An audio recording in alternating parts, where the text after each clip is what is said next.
there's Kevin with the Rogue Market here with a topic about Commander Legends. So, we've had a lot of other people talk about what a dumpster fire this set is, what a terrible set this is, how Wizard of the Coast just absolutely dropped the ball on this, and obviously the market's responded because we're starting to see insane deals. I mean, we have seen insane deals for this Baldur's Gate. It was definitely overprinted. They printed this thing into the ground. I think they tried to anticipate that it'd sell as much as the first Commander Legends, which had a lot of high-end cards. And in fact, that's my one criticism with this set, is if it would have just included Jeweled Lotus, that everyone would have lost their minds about it and it would have been the greatest set ever. But since it did not, then people, just because it didn't have that one snazzy, flashy, expensive card, they say this set is awful. So we're going to do a little bit of experiment today. I'm not going to do in the old format of profit or loss with the old snazzy music. We're just going to rant and rave and talk about Dungeons & Dragons Battle for Baldur's Gate. And I actually think this set is a sleeper set. I think it's going to age pretty decently well and sneak up like the Conspiracies did, like the Battle Bond did, because this set has everything. Let me repeat that. This set has everything. Again, one of the main problems is this is only 18 packs, so you got to factor that into the price.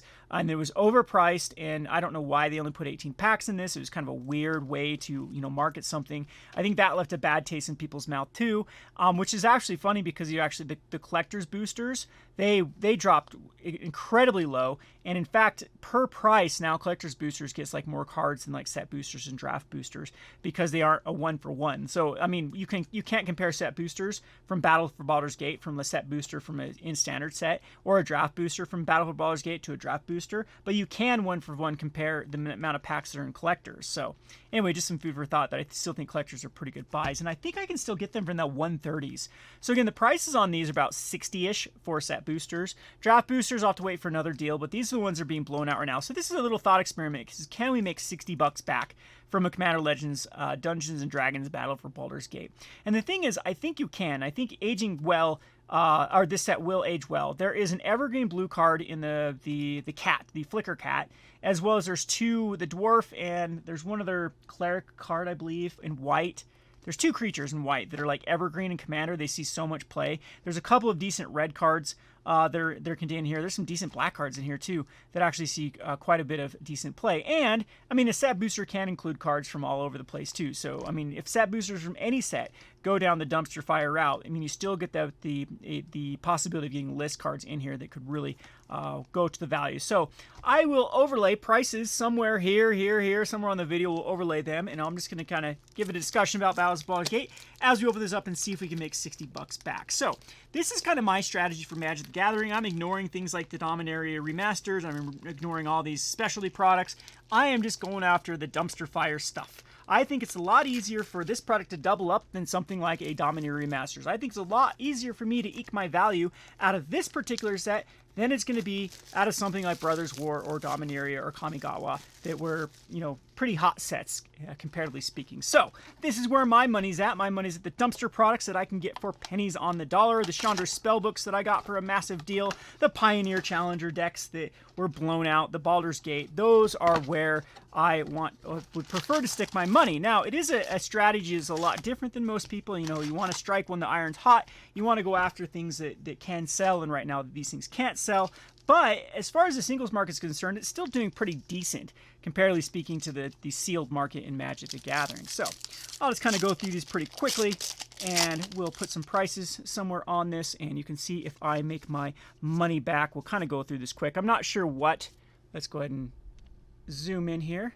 I'm not quite sure what prices are for the commons and uncommons, so maybe we can miss some here. I mean, it's got Burnished Heart reprints. I know this isn't the best reprint anymore. These used to be like $2-3 a piece, and they used to be buy listable. Same thing with Cast Downs. These were a card that were buy listable. So when you have things that are buy listable, meaning things like Troll and Told and Star City Games and Card Kingdom actually buy them, these aren't worth lists. They actually add to the price of the box overall if you are trying to take a crack at this. But anyway, so there's our first word with Bane, Lord of Darkness. Not sure if it's worth anything. And I don't think these etch foils are worth much. They could be. And we have another Lazal Valk's Champion. So this one's actually a one that I think is going to age very well. If you would put one or more counters on a creature or planeswalker you control, put that many kinds on that counter or player instead. one of it, plus that. These are cards I think will age very, very well. Maybe I should actually, so I don't have to sort these later. We'll actually put them in commons, uncommons. They actually come in nice little. No, this one's weird how it works, but we'll see here. So there's our first cards here in our slots. So we'll go. Oh yeah, these are in weird spots. Oh, they're set boosters. So yeah, they're going to be in absolutely weird. Okay, I'm off camera here. There we go. So we have Glunch the Bestower, and then we get the background, then we get the etched foil, then we get another rare, and then we get a foil, and then we get a common. So far, I don't think we're off to a very good start with this, with no mythics. And I mean, the champion is though a card that I think will be aged quite well, unless it gets reprint after reprint in this. So go through these quick again and see what the value is. The Windshaper Planeteer. It's a good card, though. Whenever it enters the battlefield during the declare attack step, for each attacking creature, you may reselect it with the planeswalker that creature is attacking. It's kind of cool. It can get around things. And the Bane, Lord of Darkness.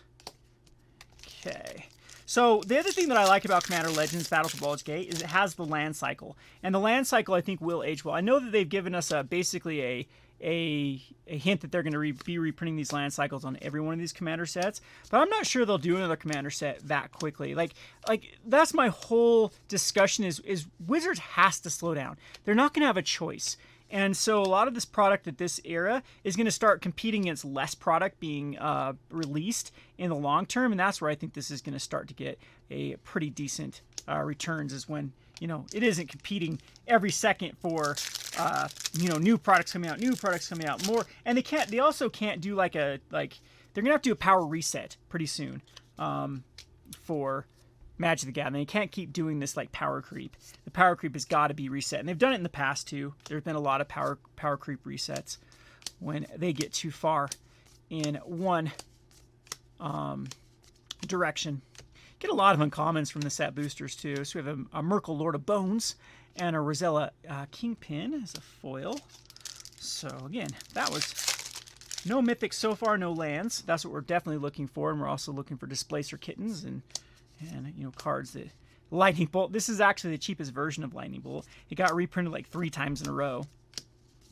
But again, there is some value out of these uncommons, and maybe we can find and see what it's worth. There's our first myth with the Elminster's Simulacrum. For each opponent, you create a token of a copy of up to one target creature that player controls instant speed. Pretty good card. I think will age well in the scope of things for Commander. We get our first list card with the Pillaging Horde. That one's pretty terrible. For a list card, which no one asked for. Okay. Yeah, that's a cool looking lizard. And I'm all over the place. There's a foil in the wrong spot. Again, there's some pretty good uncommons in these slots. There's our first raid, the Ragadraga, Gargant's Boss. And there we go. There's our Displacer Kitten, which is exactly what we're looking for. There's a hit that I know is a hit. And we also have a Citadel Gate and foil, which not quite sure if that is worth anything or not. But again, if it doesn't get reprints, I think it will be. Other than foils in this day and age aren't really that highly sought after because they're very easy to get in the collector's boosters, which was a huge misstep, in my opinion, from Wizards of the Coast. So they've just made the equity of foils go down to nothing. There's Wild Blade of Fortunes with rolling dice, which, again, the more dice things that are printed, the more this thing is going to actually go up in value. And we also have the Gorian Wise Mentor. And also the Gale's Redirection and a foil Dawnblinker's Cleric, which actually is a good card. Sees a lot of Pauper play and a lot of Commander play as well. But now it's got double reprintings in both Forgotten Realms sets or Dungeons and Dragons sets. Okay, we have Wayfarer's Bauble. And see, I also like these. I think these will be buy listable in a couple years. The dragon artifacts. The Bag of Holding. The Council of Four. As I'm off the camera again. I'm not watching the camera. The Earthquake Dragon. This one's actually pretty cool too. With the sees a lot of play in various dragons-based decks. So not bad in the foil version. So I don't know. I'm talking about how I'm going to make my money back for $60, and I've seen a bunch of less than $1 cards in here, and no hits off the set boosters. So we'll see. We'll see. I guess take your bets here on if we do make our money back or not. There's an Arcane Signet, which has been printed a billion times. It used to have value, so they are now worthless. And we got another Simulacrum. So there's our another Mythic with a Simulacrum. And then we have the Poison Blade. Okay.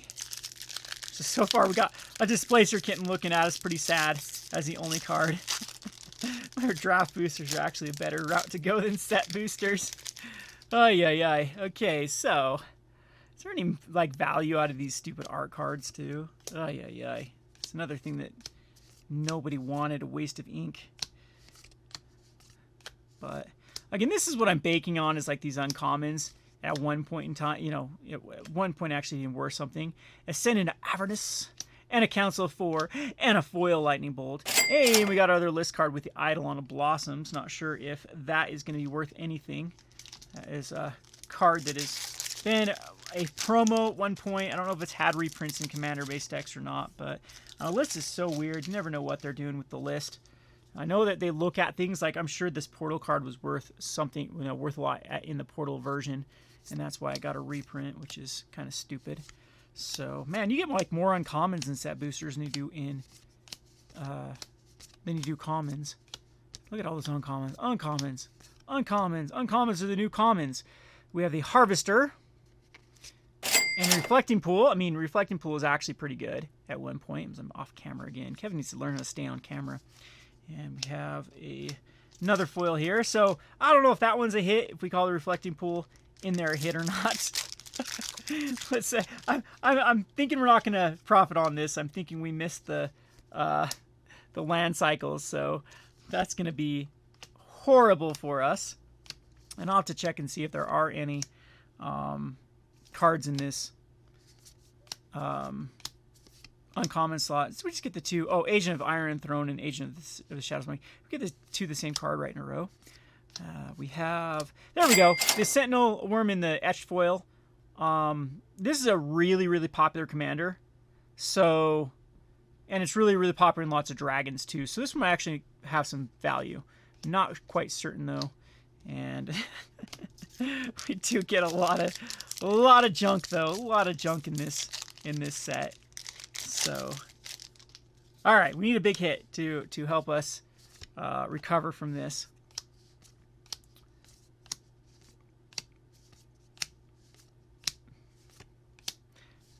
And womp womp. Popular Entertainer. Commander creatures have whenever one or more creatures you control deal combat damage to player, goad that creature. I don't think that's the card we're looking for. And we got a lot of rares in this one. And Noxus Revival. That's actually a list card that is worth, I think, a couple of bucks, if I remember correctly, on the list. So is it like list or bust in these? So you get 3 list cards at least. I wonder how much they actually add to this. Inspired Tinkerer, cool card. There's, again, a lot of these uncommon slots are so good that I think will be... There's the Mazzy True Sword Paladin. And Storm King's Thunder. Whenever you cast the next instant sorcery spell, copy that spell X times. You may choose new targets for the copies. Kind of cool spell to dump a lot into. A lot of the red spell decks, I'm sure, will appreciate that in their commander decks. And another mythic on there. I'll have to look at how many mythics we got. Kind of got a couple duplicate mythics in this box as well. And there's some art for you. The Marble Diamond. I actually like these two. These are typically buy listable as well. The diamonds. And... you know, a couple cents here and there if you don't want to piece them out. As I don't know why I did commons and uncommons. I'm all over the place now of where they're at. Mindstone again. Mindstones are actually, they're getting reprinted in the Dominator Remastered, so I don't think they're going to be worth anything. Just too many reprints right in a row. And we get the Merkle Lord of Bones. That one's actually a pretty cool card. The Shameless Charlatan and the Bard. So yeah, man, we are not looking good out of this. And again, we'll get a whole total, running total. I'm not sure if we'll eke it out for every card here of what it's worth, but I'll get a whole running total and we'll show the hits on the screen of what it's actually worth. Anything that's over $2, we'll put on the end here to see if we actually profited or lost. And in the future, I'll go back to the old profit loss. So I thought I'd just give my little 2 cents about this. I don't know. I think again, it's price.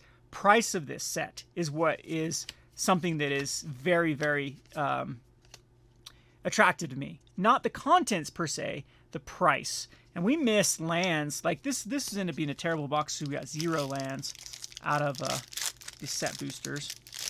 Womp womp. And in this is our last pack here. See if we hit big on this one. We only got a Displacer Kitten, so possibly even lost money at the $60 price point. What did these like sell for at the beginning? Weren't they wanting like $100 for these suckers from distributor, and they were expecting to sell them for like $140 or something? I mean, it was pretty outrageous how much they wanted for this set to begin with. So there was a lot of missteps with this set. They overpriced it. They didn't put a quality reprint in it that people could chase. Yeah. There was quite a few things that didn't work out for this one. Wow, that ended up being a pretty terrible box. We did get 3 list cards here, but really one of them was only good, and I think really only like 3 hits. I don't know if we're gonna get, you know, these are the ones that I've kind of identified as like the ones, if my memory serves me correctly, of what's actually worth something in here.